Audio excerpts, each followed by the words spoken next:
Praise the Lord. Shekinah T വിയുടെ ഞങ്ങൾ വിശ്വസിക്കുന്നു എന്ന പ്രോഗ്രാമിനെ ഓർത്ത് ഞങ്ങൾ ദൈവത്തിന് നന്ദി പറയുന്നു. റോമാക്കാർക്കുള്ള ലേഖനം അധ്യായം 10 17 വചനത്തിൽ ഇങ്ങനെ അരുളി ചെയ്യുന്നു: വിശ്വാസം കേൾവിയിൽ നിന്നും, കേൾവി ക്രിസ്തുവിനെ പറ്റിയുള്ള പ്രസംഗത്തിൽ നിന്നുമാണ്. ഷെക്കീന ടി വിയിലൂടെ സംപ്രേഷണം ചെയ്യുന്ന ഈ പ്രോഗ്രാമിലൂടെ അനേകർ വിശ്വാസത്തിൽ സ്ഥിരതയുള്ളവരും ഉറപ്പുള്ളവരും ആകാൻ ദൈവത്തോട് ഞങ്ങൾ പ്രാർത്ഥിക്കുന്നു. ഹെബ്രായർക്ക് എഴുതിയ ലേഖനം അധ്യായം 11 33 വചനം: അവർ വിശ്വാസത്തിലൂടെ രാജ്യങ്ങൾ പിടിച്ചടക്കി, നീതി നടപ്പാക്കി, വാഗ്ദാനങ്ങൾ സ്വീകരിച്ചു, സിംഹങ്ങളുടെ വായ്കൾ പൂട്ടി. വിശ്വാസത്തിലൂടെ എങ്ങനെയാണ് വാഗ്ദാനങ്ങൾ ഞങ്ങളുടെ ജീവിതത്തിൽ ഞങ്ങൾ സ്വീകരിച്ചത് എന്നതിനെക്കുറിച്ച് ഒരു ചെറിയ അനുഭവം പറയുവാനാണ് ഞങ്ങൾ ആഗ്രഹിക്കുന്നത്. കോവിഡിൻ്റെ സമയത്ത് ഞങ്ങൾ കുറച്ച് നാൾ നാട്ടിലായിരുന്നു. ആ സമയത്ത് ഞങ്ങൾ നാട്ടിൽ നിന്ന് ഇങ്ങോട്ട് തിരിച്ചു വരാനായിട്ട് ഞങ്ങൾ ആഗ്രഹിച്ചു. കോവിഡിൻ്റെ സമയമായതുകൊണ്ട് എല്ലാ ഫ്ലൈറ്റുകളും ക്യാൻസൽ ചെയ്തിരിക്കുകയാണ്. ഞങ്ങൾക്ക് ഇവിടെ വന്നിട്ട് മോളുടെ അഡ്മിഷൻ ശരിയാക്കാനുണ്ട്. അല്ലെങ്കിൽ ഒരു വർഷം, ഈ വർഷം തന്നെ ഞങ്ങൾക്ക് വരണം. കാരണം അതല്ലെങ്കിൽ അഡ്മിഷൻ ഞങ്ങൾക്ക് മിസ്സാകാം, നമുക്ക് നഷ്ടപ്പെടാനായിട്ട് സാധ്യതയുള്ളത് കൊണ്ട് ഞങ്ങൾ പല രീതിയിലും പരിശ്രമിച്ചു. പക്ഷേ എല്ലാ ഫ്ലൈറ്റുകളും ക്യാൻസൽ ചെയ്തിരിക്കുന്നത് കൊണ്ട് ഞങ്ങൾക്ക് വരാൻ പറ്റുന്നില്ല. അപ്പോഴാണ് ഞങ്ങൾ അറിയുന്നത് എയർ ഇന്ത്യയുടെ ഫ്ലൈറ്റ് US സിറ്റിസൺസിനെ ഇങ്ങോട്ട് കൊണ്ടുവരാനായിട്ട് ചില ഏർപ്പാടുകളൊക്കെ അവർ ചെയ്യുന്നുണ്ട്. അതിനുവേണ്ടി ഞങ്ങൾ പ്രാർത്ഥിച്ചു, ഞങ്ങൾ പരിശ്രമിച്ചു.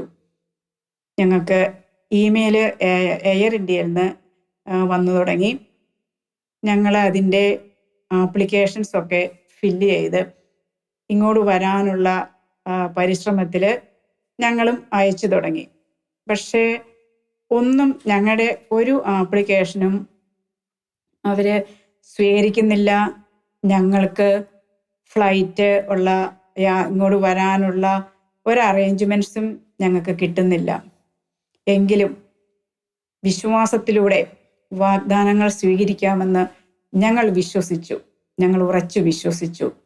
എന്ത് ചെയ്യണമെന്ന് അറിയത്തില്ലാത്ത ഒരു സമയം, വലിയ ഒരു പ്രതിസന്ധി.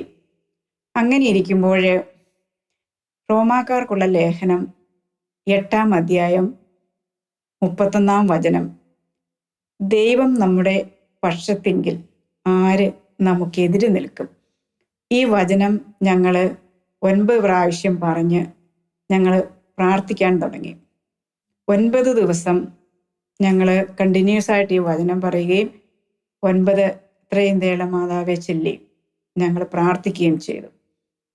അതിനുശേഷം വീണ്ടും ഒരു പ്രാവശ്യം കൂടി ഞങ്ങൾ അപ്രതീക്ഷിതമായിട്ട് എയർ ഇന്ത്യയുടെ ഓഫീസിൽ പോവുകയും അപ്പോൾ അവിടെ ഉണ്ടായിരുന്ന ഓഫീസർ ഞങ്ങളോട് വളരെ നന്നായി പെരുമാറുകയും മാത്രമല്ല ഞങ്ങളുടെ ആപ്ലിക്കേഷൻ ഉടൻ തന്നെ സ്വീകരിച്ച് പിറ്റേ ദിവസം തന്നെ ഞങ്ങൾക്ക് ഇങ്ങോട്ട് വരാനുള്ള ഫ്ലൈറ്റ് ടിക്കറ്റ് എല്ലാം റെഡിയാക്കി തന്നു.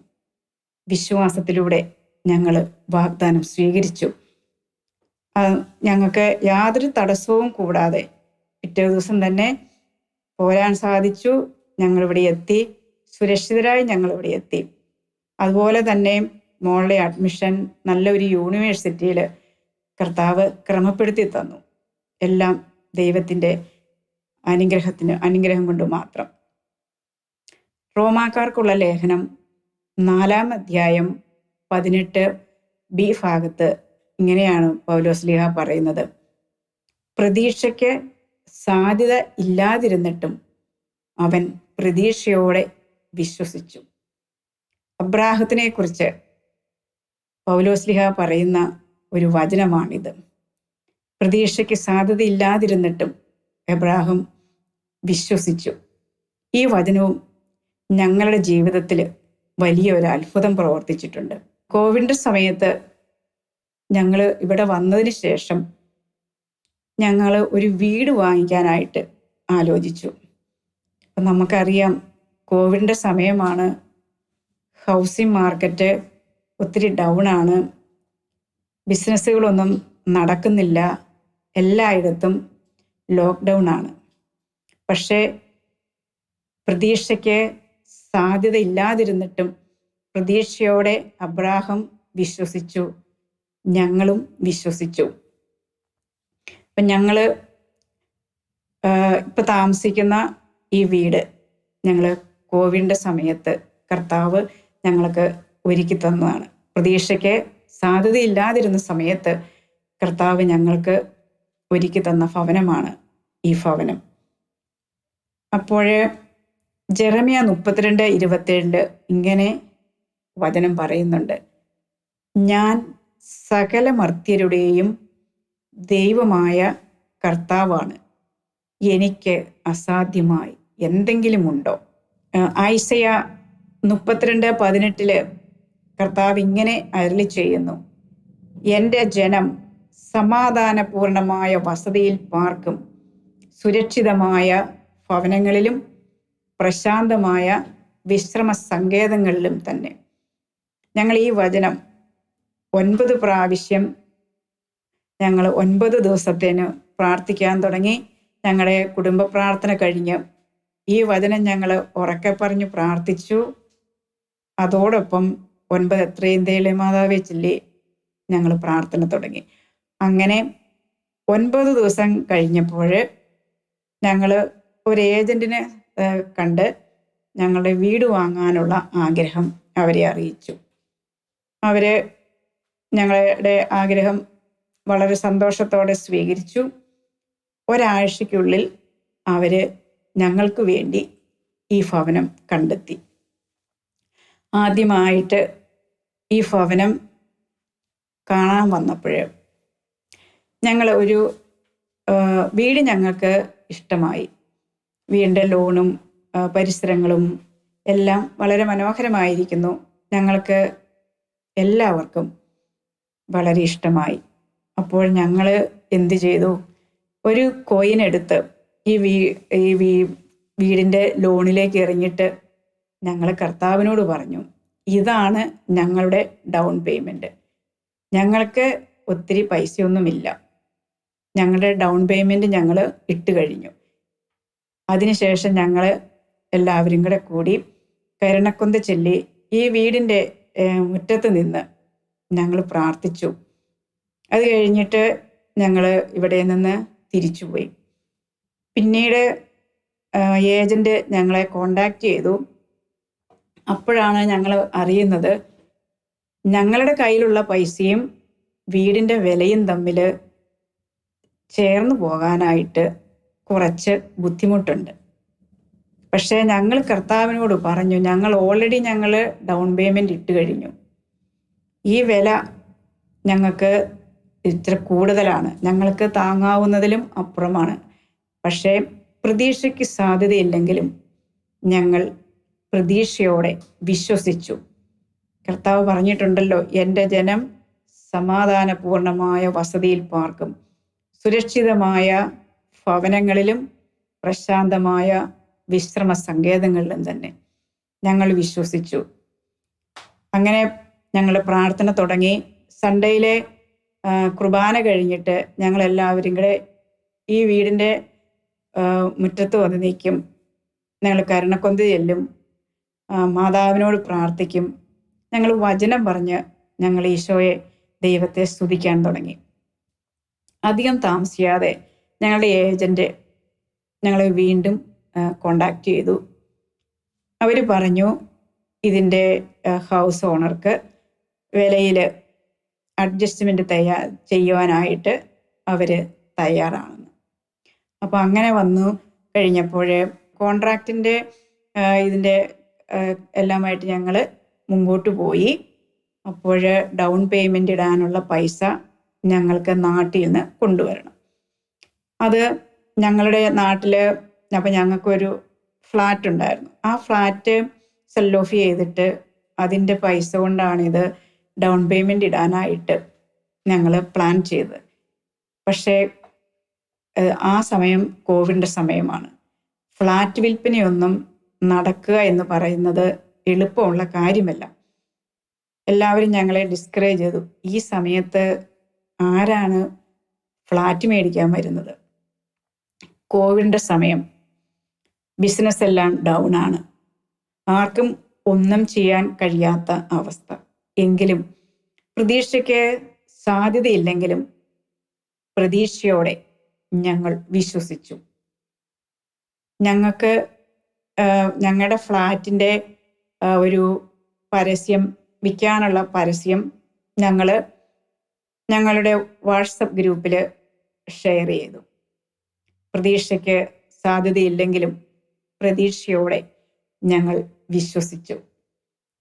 ഞങ്ങൾ ഈ അഡ്വർടൈസ്മെന്റ് കൊടുത്തു കഴിഞ്ഞ് അധികം താമസിക്കാതെ ഞങ്ങളുടെ വീട് വാങ്ങിക്കാൻ താല്പര്യവുമായിട്ട് ഒരു NRI ആയിട്ടുള്ള ഒരു കുടുംബം ഞങ്ങളെ കോണ്ടാക്ട് ചെയ്തു. പ്രതീക്ഷയ്ക്ക് സാധ്യതയില്ലെങ്കിലും പ്രതീക്ഷയോടെ ഞങ്ങൾ വിശ്വസിച്ചു. അവര് ഞങ്ങളുടെ ഫ്ലാറ്റ് വന്ന് കണ്ടു, അവർക്ക് ഇഷ്ടമായി, അവർ എഗ്രിമെന്റിന് തയ്യാറായി. അങ്ങനെ എല്ലാ രീതിയിലും കാര്യങ്ങൾ മുമ്പോട്ട് പോയിക്കൊണ്ടിരിക്കുമ്പോൾ കോവിഡിൻ്റെ മഹാമാരിയുടെ വേറൊരു ഇത്, ലോക്ക്ഡൗൺ ആയതുകൊണ്ട് ഞങ്ങൾക്ക് ഇവിടുന്ന് അങ്ങോട്ട് പോകാൻ പറ്റത്തില്ല. അപ്പോൾ അതുകൊണ്ട് ഞങ്ങൾ എന്ത് ചെയ്തു? ഞങ്ങളുടെ സഹോദരങ്ങളെ ഞങ്ങൾ പവർ ഓഫ് അറ്റോർണി ആക്കി വെച്ച് വീടിൻ്റെ ഫ്ലാറ്റിൻ്റെ കാര്യങ്ങൾ മുന്നോട്ട് കൊണ്ടുപോയി. പ്രതീക്ഷയ്ക്ക് സാധ്യതയില്ലെങ്കിലും ഞങ്ങൾ പ്രതീക്ഷയോടെ വിശ്വസിച്ചു. എന്താണ് സംഭവിച്ചതെന്ന് വെച്ചാൽ, ഞങ്ങളുടെ സഹോദരങ്ങൾ പവർ ഓഫ് അറ്റോർണിയായി വന്ന് വീടിൻ്റെ ആധാരം എഴുതാനായിട്ട് എല്ലാവരും വന്നു. ഞങ്ങളുടെ ഫ്ലാറ്റ് എറണാകുളത്തായിരുന്നു. എറണാകുളത്ത് അവരെത്തി. ആ സമയത്ത് നാട്ടിൽ എപ്പോൾ വേണമെങ്കിലും ഗവൺമെൻറ് ലോക്ക്ഡൗൺ ഏർപ്പെടുത്തും എന്നൊരു വാർത്ത ഇങ്ങനെ എല്ലാവരും പറയാൻ തുടങ്ങി. ഇപ്പോൾ വേണമെങ്കിൽ, നാളെ അല്ലെങ്കിൽ ഏത് നിമിഷവും ഗവൺമെൻറ് ലോക്ക്ഡൗൺ ഏർപ്പെടുത്തും. അപ്പം അതിനു മുൻപ് ഇതിൻ്റെ ആധാരം എഴുത്ത് നടക്കണം. പ്രതീക്ഷയ്ക്ക് സാധ്യതയില്ലെങ്കിലും പ്രതീക്ഷയോടെ ഞങ്ങൾ വിശ്വസിച്ചു. അങ്ങനെ പോകുന്നതിനിടയിൽ എല്ലാ പേപ്പറുകളെല്ലാം റെഡിയാക്കി ആധാരം എഴുത്തിനായിട്ട് ഞങ്ങളുടെ സഹോദരങ്ങൾ എല്ലാവരും എറണാകുളത്ത് വന്നു. എല്ലാം കഴിഞ്ഞു, രേഖകളെല്ലാം ഒപ്പുവെച്ചു. അവരെല്ലാവരും സുരക്ഷിതരായി വീട്ടിലേക്ക് മടങ്ങിപ്പോയി. പിറ്റേ ദിവസം ഗവൺമെൻറ് ലോക്ക്ഡൗൺ പ്രഖ്യാപിച്ചു. പ്രതീക്ഷയ്ക്ക് സാധ്യതയില്ലെങ്കിലും പ്രതീക്ഷയോടെ ഞങ്ങൾ വിശ്വസിക്കും. അങ്ങനെ ഞങ്ങളുടെ ഫ്ലാറ്റിൻ്റെ കാര്യങ്ങൾ ശരിയായി. അതുപോലെ തന്നെ മാർച്ച് 19 യേശുപിതാവിൻ്റെ ദിവസം ഞങ്ങൾ ഈ വീടിൻ്റെ ആധാരം എഴുതാൻ കർത്താവ് ഞങ്ങളെ അനുഗ്രഹിച്ചു. പ്രതീക്ഷയ്ക്ക് സാധ്യതയില്ലെങ്കിലും പ്രതീക്ഷയോടെ ഞങ്ങൾ വിശ്വസിച്ചു. വചനത്തിലൂടെ യേശുവിൽ നിന്നുള്ള, ദൈവത്തിൽ നിന്നുള്ള വാഗ്ദാനം ഞങ്ങൾ സ്വീകരിച്ചു. വീട് ഞങ്ങൾ നോക്കുമ്പോൾ ഞങ്ങളൊരു കാര്യം ഞങ്ങളുടെ പ്രാർത്ഥനാ നിയോഗത്തിൽ വെച്ചിരുന്നു. ഞങ്ങൾക്ക് ഒരു കോർണർ ഹൗസ് വേണമെന്ന് ഞങ്ങൾക്ക് ഒത്തിരി ആഗ്രഹമുണ്ടായിരുന്നു. ആ നിയോഗം വെച്ച് ഞങ്ങൾ എഴുതി വെച്ച് ഞങ്ങൾ പ്രാർത്ഥിച്ചിരുന്നു. ഞങ്ങൾക്ക് ഒരു കോർണർ ഹൗസാണ് ദൈവം തന്നത്. അതുപോലെ തന്നെ ബ്രിക്ക് ഹൗസ് വേണമെന്നുള്ള വേറൊരു നിയോഗവും ഞങ്ങൾ എഴുതി വെച്ച് പ്രാർത്ഥിച്ചിരുന്നു. ഇത് ഒരു ബ്രിക്ക് ഹൗസാണ് ഞങ്ങൾക്ക് തന്നത്. പ്രതീക്ഷയ്ക്ക് സാധ്യത ഇല്ലെങ്കിലും പ്രതീക്ഷയോടെ ഞങ്ങൾ വിശ്വസിച്ചു. അതുപോലെ തന്നെ നല്ല ഒരു നെയ്ബർഹുഡ് വേണമെന്നും ഞങ്ങൾ ആഗ്രഹിച്ചു. വളരെ ശാന്തമായ ഒരു ഭവനമായിരിക്കണം, നെയ്ബർഹുഡ് ആയിരിക്കണം ഞങ്ങൾക്ക് തരണമെന്ന് അതും ഞങ്ങളൊരു നിയോഗത്തിൽ കർത്താവിനോട് പറഞ്ഞു പ്രാർത്ഥിച്ചു. പ്രതീക്ഷയ്ക്ക് സാധ്യതയില്ലെങ്കിലും പ്രതീക്ഷയോടെ ഞങ്ങൾ വിശ്വസിച്ചു. ഞങ്ങൾക്ക് ആ ആഗ്രഹവും ദൈവം സാധിച്ചു തന്നു. അങ്ങനെ കോവിഡ് എന്ന മഹാമാരിയുടെ സമയത്ത് പ്രതീക്ഷയ്ക്ക് യാതൊരു സാധ്യതയില്ലാതിരുന്ന സമയത്ത് കർത്താവ് ഞങ്ങൾക്ക് ഈ ഭവനം നൽകി ഞങ്ങളെ അനുഗ്രഹിച്ചു. അതുപോലെ തന്നെ ജെറമ്യ 32:27 കർത്താവ് അരുളി ചെയ്യുന്നു, ഞാൻ സകല മർത്യരുടെയും ദൈവമായ കർത്താവാണ്, എനിക്ക് അസാധ്യമായി എന്തെങ്കിലും ഉണ്ടോ?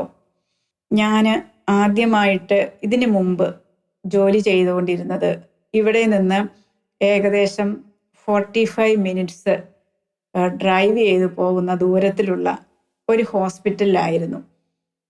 45 മിനിറ്റ്സ് ഡ്രൈവ് ആണെങ്കിലും ഒത്തിരി ട്രാഫിക് ഉള്ള ഒരു റൂട്ടായതിനാൽ 1 അവർ, ചിലപ്പോൾ 1 അവർ 1.5 hours ഒക്കെ എടുക്കും. നൈറ്റ് കഴിഞ്ഞ് മിക്കവാറും റോഡിലാണ് കിടപ്പ്. ഇങ്ങോട്ട് വരാനായിട്ട് ഭയങ്കര തടസ്സങ്ങളായിരുന്നു. അപ്പം അങ്ങനെ ഇരിക്കുമ്പോൾ ആ ജോലി മാറി ഈ വീടിൻ്റെ അടുത്ത് വേറൊരു ഹോസ്പിറ്റലിലേക്ക് വരണമെന്ന് ഞങ്ങൾ ആഗ്രഹിച്ചു. അപ്പോൾ അതിനു വേണ്ടി ഞങ്ങൾ പ്രാർത്ഥിക്കാൻ തുടങ്ങി. ജെറമ്യ 32:27 ഞാൻ സകല മർത്യരുടെയും ദൈവമായ കർത്താവാണ്, എനിക്ക് അസാധ്യമായിട്ട് എന്തെങ്കിലും ഉണ്ടോ? കർത്താവിന് അസാധ്യമായിട്ട് ഒന്നുമില്ലെന്ന് ഞങ്ങൾ വിശ്വസിച്ചു. വിശ്വാസത്തിലൂടെ വാഗ്ദാനങ്ങൾ സ്വീകരിക്കാൻ സാധിക്കുമെന്ന് ദൈവം ഞങ്ങളെ പല അനുഭവങ്ങളിലൂടെ പഠിപ്പിച്ചിട്ടുള്ളത് കൊണ്ട് ഞങ്ങൾ വിശ്വസിച്ചു, ഞങ്ങൾ പ്രാർത്ഥിച്ചു. ഇങ്ങോട്ട് ഇപ്പം ഞാൻ ജോലി ചെയ്യുന്ന, ഇപ്പം ഞങ്ങൾ താമസിക്കുന്ന ഈ വീടിൻ്റെ അടുത്തുള്ള ഹോസ്പിറ്റലിലേക്ക് ട്രാൻസ്ഫർ കിട്ടാൻ വേണ്ടി ഞാൻ ഏകദേശം ഒരു 92 ആപ്ലിക്കേഷൻസ് ഞാൻ കൊടുത്തു. പക്ഷേ എൻ്റെ ഒരു ആപ്ലിക്കേഷൻസും ആരും റിസീവ് ചെയ്യുന്നില്ല, ആരും റെസ്പോണ്ട് ചെയ്യുന്നില്ല. പക്ഷെ ഞങ്ങൾ പ്രതീക്ഷയ്ക്ക് സാധ്യത ഇല്ലാതിരുന്നിട്ടും പ്രതീക്ഷയോടെ വിശ്വസിച്ചു. കർത്താവിന് ഒന്നും അസാധ്യമല്ല. ഞങ്ങൾ പ്രാർത്ഥന തുടർന്നു, ആപ്ലിക്കേഷൻ കൊടുക്കലും കണ്ടിന്യൂ ചെയ്തുകൊണ്ടിരുന്നു. അങ്ങനെ ഇരിക്കുമ്പോൾ 92ാമത്തെ ആപ്ലിക്കേഷൻ കഴിഞ്ഞപ്പോൾ എന്നെ അവർ ഇൻ്റർവ്യൂവിന് വിളിച്ചു. പ്രതീക്ഷയ്ക്ക് സാധ്യതയില്ലാതിരുന്നിട്ടും പ്രതീക്ഷയോടെ ഞങ്ങൾ വിശ്വസിച്ചു. ആ ഇൻ്റർവ്യൂവിൽ എനിക്ക് ഞാൻ പാസ്സായി. അവർ എന്നെ അക്സെപ്റ്റ് ചെയ്തു. അങ്ങനെ എനിക്ക് അധികം താമസിയാതെ വീടിനടുത്തുള്ള ഇപ്പോൾ ഞാൻ ജോലി ചെയ്യുന്ന ഈ ഹോസ്പിറ്റലിലേക്ക് അത്ഭുതകരമായിട്ട് കർത്താവ് എനിക്ക് ട്രാൻസ്ഫർ തന്നു. ഞാൻ സകല മർത്യരുടെയും ദൈവമായ കർത്താവാണ്, എനിക്ക് അസാധ്യമായി എന്തെങ്കിലും ഉണ്ടോ? പ്രതീക്ഷയ്ക്ക് സാധ്യത ഇല്ലെങ്കിലും പ്രതീക്ഷയോടെ അവൻ വിശ്വസിച്ചു. Praise the Lord. വിശ്വാസ പ്രമാണത്തിൽ നമ്മൾ വിശ്വാസം ഏറ്റുപറയുന്നത് സർവശക്തനും കർത്താവുമായ ഏക ദൈവത്തിൽ ഞാൻ വിശ്വസിക്കുന്നു എന്നാണ്. സഭയുടെ മതബോധന ഗ്രന്ഥത്തിൽ ഇതിനെക്കുറിച്ച് പറയുന്നത് സ്വഭാവത്താലും സാരാംശത്തിലും അന്തസത്തയിലും ദൈവം ഏകനാണെന്ന് ക്രൈസ്തവ വിശ്വാസം വിശ്വസിക്കുകയും പ്രഖ്യാപിക്കുകയും ചെയ്യുന്നു എന്നാണ്. ഇസ്രായേൽ ജനത്തിന് ഏക ദൈവമായിട്ടാണ് അവിടുന്ന് സ്വയം വെളിപ്പെടുത്തിയത്. 1-ാം പ്രമാണത്തിലും സഭ പഠിപ്പിക്കുന്നതും ഇത് തന്നെയാണ്, ഞാനല്ലാതെ മറ്റൊരു ദൈവം നിനക്കുണ്ടാകരുത്. അതുപോലെ തന്നെയാണ് ദൈവം തൻ്റെ നാമം തൻ്റെ ജനമായ ഇസ്രായേൽ ജനത്തിന് വെളിപ്പെടുത്തി കൊടുത്തതും. അത് നമ്മൾ ആദ്യമായിട്ട് വായിക്കുന്നത് പുറപ്പാടിൻ്റെ പുസ്തകത്തിലാണ്. മോശയ്ക്ക് അവിടുന്ന് തൻ്റെ നാമം വെളിപ്പെടുത്തി കൊടുക്കുന്നുണ്ട്. ദൈവം മോശയോട് പറഞ്ഞു, ഞാൻ നിന്റെ പിതാക്കന്മാരുടെ ദൈവമാണ്, അബ്രാഹത്തിൻ്റെ ദൈവം, ഇസഹാക്കിൻ്റെ ദൈവം, യാക്കോബിൻ്റെ ദൈവം. മോശ ദൈവത്തോട് ചോദിക്കുന്നതായിട്ട് നമ്മൾ വായിക്കുന്നുണ്ട്. അവിടുത്തെ പേരെന്താണെന്ന് ഇസ്രായേൽ ജനം ചോദിച്ചാൽ ഞാൻ എന്തു പറയണം? അപ്പോഴാണ് ദൈവം മോശയോട് പറഞ്ഞത്, ഞാൻ ആകുന്നവൻ ആകുന്നു. ദൈവം നാമം വെളിപ്പെടുത്തുക എന്ന് പറഞ്ഞാൽ മറ്റുള്ളവർക്ക് തന്നെ ഇസ്രായേൽ ജനത്തിന് ദൈവം തന്നെ അറിയിച്ചു കൊടുക്കുകയാണ് എന്നാണ് ഇതിനെക്കുറിച്ച് കത്തോലിക്ക സഭയുടെ മതബോധന ഗ്രന്ഥത്തിൽ പറയുന്നത്.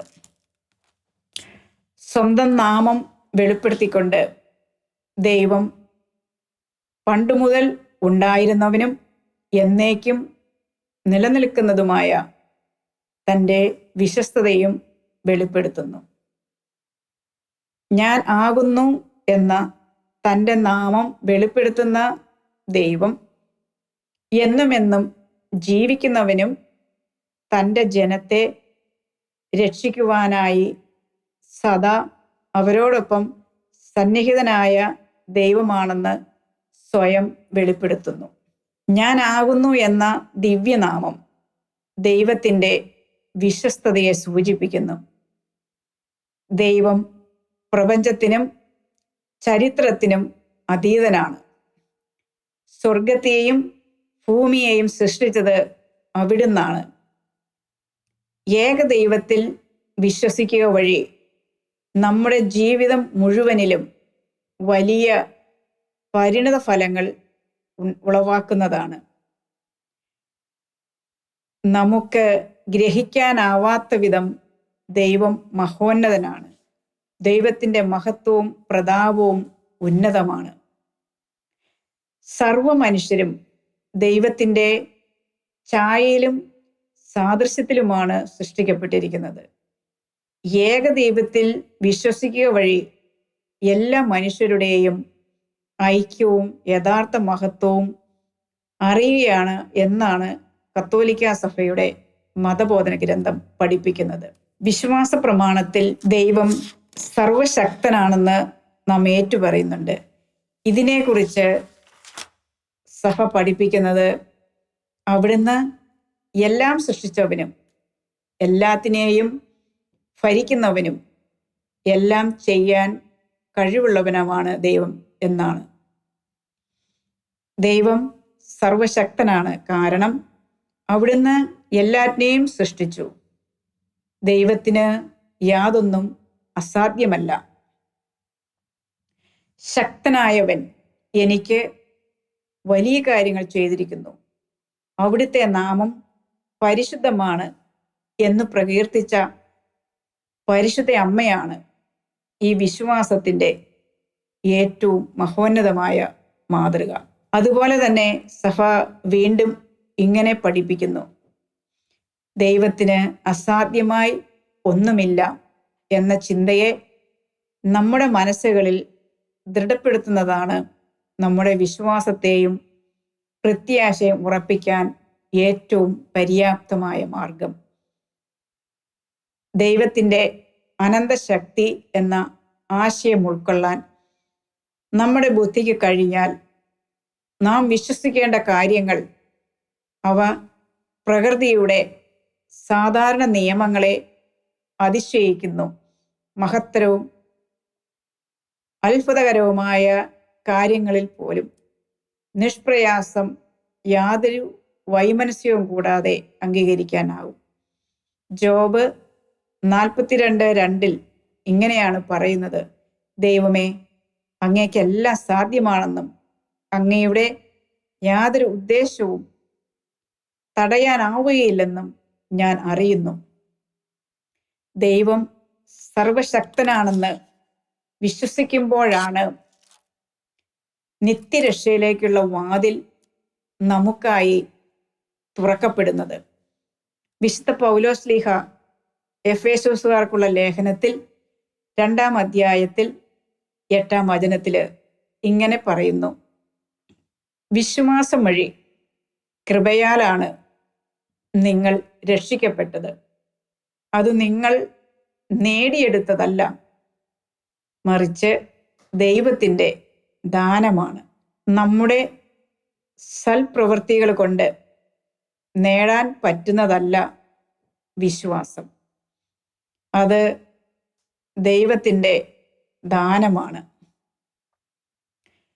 രണ്ടാമത്, വിശ്വാസ പ്രമാണത്തിൽ നാം പറയുന്നത് ദൈവത്തിൻ്റെ ഏകപുത്രനായ യേശുക്രിസ്തുവിൽ ഞാൻ വിശ്വസിക്കുന്നു എന്നാണ്.